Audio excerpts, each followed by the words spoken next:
नमस्कार, Asian public TV में आपका स्वागत है। मैं हूं doctor Shishir Upadhyay. Asian public TV business news में हम सबसे पहले बिजनेस की खबरों पे आपका ध्यान दिलाना चाहेंगे। बिजनेस की खबरों में आज क्या क्या है हमारे इस बुलेटिन में आपको देखने को मिलेगा। बंद पड़ी एयरलाइंस गो फास्ट की मुश्किलें कम होने का नाम नहीं ले रही हैं। यात्रा पोर्टल इजमाई ट्रिप के सीईओ निशांत पिट्टी ने कहा है कि वह एयरलाइंस की बोली प्रक्रिया से अपना नाम वापस ले रहे हैं। पिट्टी की मेजॉरिटी स्टैक वाली company BGB aviation private limited ने फरवरी में स्पाइस जेट के प्रमुख अजय सिंह के साथ मिलकर गो फास्ट के लिए बोली लगाई थी।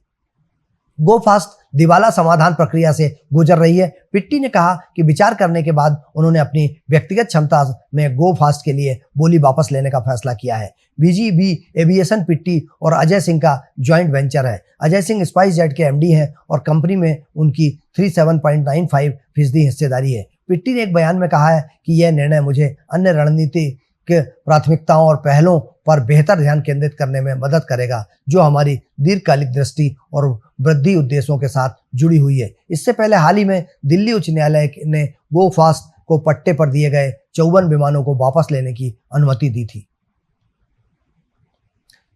भारतीय मोबाइल यूजर्स को विदेश में बैठकर निशाना बनाया जाता है और इसमें फर्जी कॉल करके धोखाधड़ी करने वाले यूजर्स को पकड़ना मुश्किल हो जाता है। हालांकि अब सरकार ने एक नया प्लान तैयार किया है जिसमें इंटरनेशनल मोबाइल नंबर से आने वाले फर्जी कॉल्स और मैसेज को ब्लॉक किया जाएगा। इस प्लान के तहत सरकार ने टेलीकॉम सर्विस प्रोवाइडर को इंटरनेशनल फेक कॉल और मैसेज को ब्लॉक करने का निर्देश दिया है। बयान के अनुसार प्रतीत होता है कि ऐसी कॉलें भारत के भीतर से उत्पन्न हो रही हैं, लेकिन विदेशों से साइबर अपराधियों द्वारा कॉलिंग लाइन आइडेंटिटी में हेराफेरी करके की जा रही है और फर्जी डिजिटल गिरफ्तारियों, फैक्स घोटाले, ड्रग या कुरियर में नशीले पदार्थों, सरकारी और पुलिस अधिकारी बनकर बात करने, ओटीटी, डीओटी या ट्राई अधिकारी बताकर मोबाइल नंबरों को बंद करना आदि जैसे कॉल के मामलों में इसका दुरुपयोग किया गया है। भारत में निवेशकों का रुझान अब म्यूचुअल फंड की ओर बढ़ा है। एफडी और अन्य छोटी बचत योजनाओं से लॉन्ग टर्म में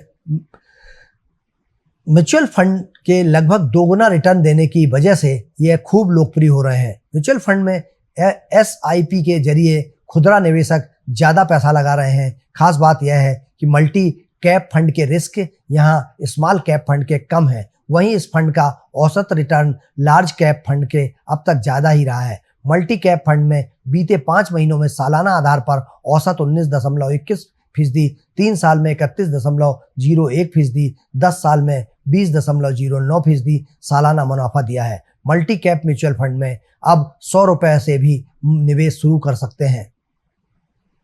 पेटीएम कंपनी का संकट खत्म होने का नाम नहीं ले रहा है। अब कंपनी का बीमा कंपनी बनाने का सपना टूट गया है। दरअसल पेटीएम जनरल इंश्योरेंस लिमिटेड ने insurance regulatory and development authority of India से अपना जनरल इंश्योरेंस लाइसेंस की एप्लीकेशन वापस ले ली है। अब कंपनी इंश्योरेंस प्रोडक्ट बनाने के बजाय सिर्फ डिस्ट्रीब्यूशन पर ही काम करेगी। 197 कम्युनिकेशन लिमिटेड पेटीएम की पेरेंट कंपनी है। वह पीजीआईएल पेटीएम की सब्सिडियरी है। कंपनी ने 197 कम्युनिकेशन लिमिटेड ने जनरल इंश्योरेंस में करीब 950 करोड़ रुपए निवेश करने का प्लान बनाया था। जब कंपनी ने यह एप्लीकेशन वापस ले ली है तो उसके 950 करोड़ रुपए बच गए हैं। इस रकम को पीजीआईएल में निवेश किया जाएगा। दरअसल 197 कम्युनिकेशन ने पेटीएम जनरल इंश्योरेंस में करीब 950 करोड़ रुपए का निवेश करने का प्लान बनाया था। कंपनी ने यह प्लान मई 2022 में 10 साल के लिए बनाया था। साथ ही 197 कम्युनिकेशन के बोर्ड में कंपनी ने अपनी हिस्सेदारी 49% से बढ़ाकर 74% करने का फैसला लिया था। बाकी की हिस्सेदारी कंपनी के फाउंडर विजय शेखर वर्मा की ओनरशिप वाली वीएसएस होल्डिंग प्राइवेट लिमिटेड के पास है।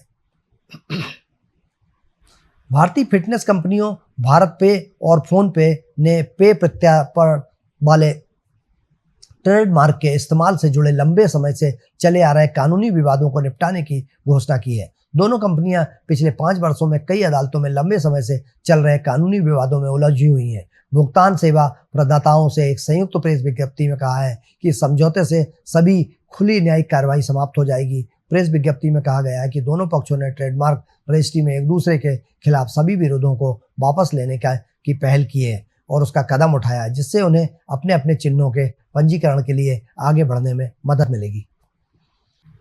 इस योजना का नाम पब्लिक प्रोविडेंट फंड स्कीम है। सरकार की इस स्कीम में निवेश करने पर आपको किसी प्रकार के बाजार जोखिम के खतरों का सामना नहीं करना पड़ेगा। इसके अलावा यह निवेश करने पर आपको अच्छा रिटर्न भी मिलता है। वर्तमान समय में पब्लिक प्रोविडेंट फंड स्कीम में निवेश करने पर आपको 7.1% का ब्याज दर मिल रही है। भविष्य को सुरक्षित करने के लिए बड़ा फंड इकट्ठा करना चाहते हैं तो ऐसे में यह निवेश कर सकते हैं। निवेश के उस गणित के बारे में जिसकी मदद से आप पब्लिक प्रोविडेंट फंड स्कीम में 12,500 रुपये का निवेश करके 1 करोड़ रुपए इकट्ठा कर सकते हैं। इसके लिए आपको पब्लिक प्रोविडेंट फंड स्कीम में अपना खाता खुलवाना है। इसके बाद आपको हर महीने 12,500 रुपये की बचत करके सालाना 1,05,000 रुपये निवेश करने पर इस स्कीम में करना है। शेयर बाजार में तेजी का सिलसिला जारी है। कारोबारी हफ्ते के पहले दिन और चुनावी माहौल के दूसरे घरेलू शेयर बाजार में एक बार फिर रिकॉर्ड ऊंचाई पर खुले हैं। बाजार तेजी पर खुलने के बाद दोपहर 12:48 बजे सेंसेक्स पहली बार 76,000 के पार पहुंचा है। इस दौरान निफ्टी भी पहली बार 23.072 के लेवल्स के पर हुआ है, जिसका नया रिकॉर्ड सेंसेक्स में 476 पॉइंट की तेजी के साथ 75,885.30 पर कारोबार कर रहा है और निफ्टी 115 अंक पर 23,072.95 पर कारोबार कर रहा है। बाजार की तेजी के दौरान लगभग 1640 शेयर बढ़े हैं, 1726 शेयर गिरे हैं, 133 शेयर पर कोई खास असर नहीं दिखाई दिया है। निफ्टी अब Divi's labs, Adani ports, HDFC bank, Indus bank, TMC top gainer है, जबकि ONGC, Wipro, Adani enterprises, Grasim industry और आयसर मोटर टॉप लूजर में शामिल है। टॉप इस सेक्टोरल गेनर में बैंक, हेल्थ केयर, आईटी है, वहीं टॉप सेक्टोरल लूजर्स में तेल और गैस, बिजली के नीचे दिख रहे हैं। पिछले हफ्ते गिरावट रहने के बाद हफ्ते के पहले कारोबारी दिन में सोने की कीमतों में तेजी देखने को मिली है। सोने का घरेलू भाव ज्यादा है, निवेश पर ट्रेंड करता दिखाई दिया है। सुबह एमसीएक्स एक्सचेंज पर 5 जून 2024 की डिलीवरी वाला सोना 0.46% पर यानी 329 रुपये की बढ़त के साथ 71,585 रुपये प्रति 10 ग्राम ट्रेंड करता है। वहीं 5 अगस्त 2024 की डिलीवरी वाला सोना इस समय 0.48% पर 343 रुपये की तेजी के साथ 71,874 रुपये का प्रति 10 ग्राम पर ट्रेड करता दिख रहा है। वैश्विक बाजार में इस सोने की कीमतों में उछाल देखा गया है। इजराइल और फिलिस्तीन के बीच तनाव में ताजा वृद्धि से सोने की चमक बढ़ा दी है। सोने के साथ ही चांदी की कीमतों में भी तेजी देखने को मिली है। चांदी के घरेलू वायदा भाव भारी तेजी से के साथ ट्रेंड करते दिख रहे हैं। भारतीय बाजार की दिग्गज telecom company Vodafone idea limited निवेश के लिए follow on public offer FPO लाने की घोषणा की है। कंपनी की कोशिश एफपीओ के माध्यम से 18,000 करोड़ रुपए जमा करना है। कंपनी के द्वारा एंकर निवेशों के लिए एक स्पेशल सेशन रखा गया था। एंकर निवेशकों के माध्यम से कंपनी ने 5,400 करोड़ रुपए जुटाए हैं। वोडाफोन आइडिया ने बीएसई को दी जानकारी में बताया है कि एंकर बुक के सदस्यता लेने वाले प्रमुख निवेशकों में GQ partner, UBS, Morgan Stanley India investment fund, Citigroup global markets, Mauritius Goldman सैक्स और फेडरली फ्री शामिल है।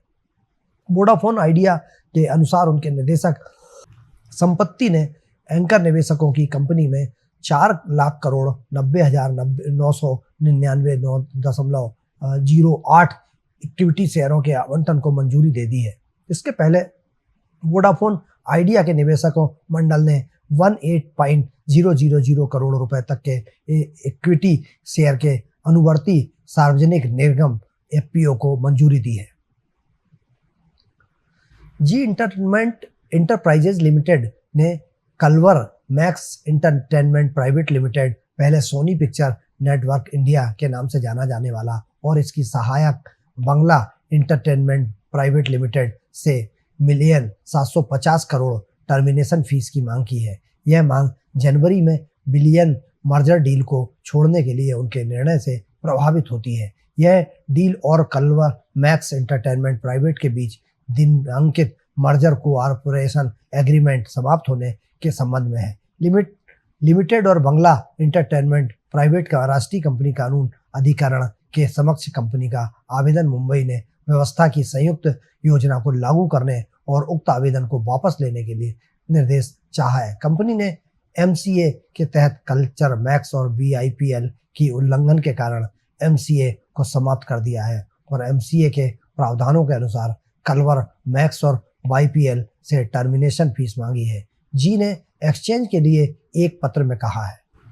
एशियन पब्लिक टीवी पर बिजनेस से जुड़ी हुई खबरों में फिलहाल इतना ही। आप बने रहिए एशियन पब्लिक टीवी पर। मुझे दीजिए इजाजत। नमस्कार।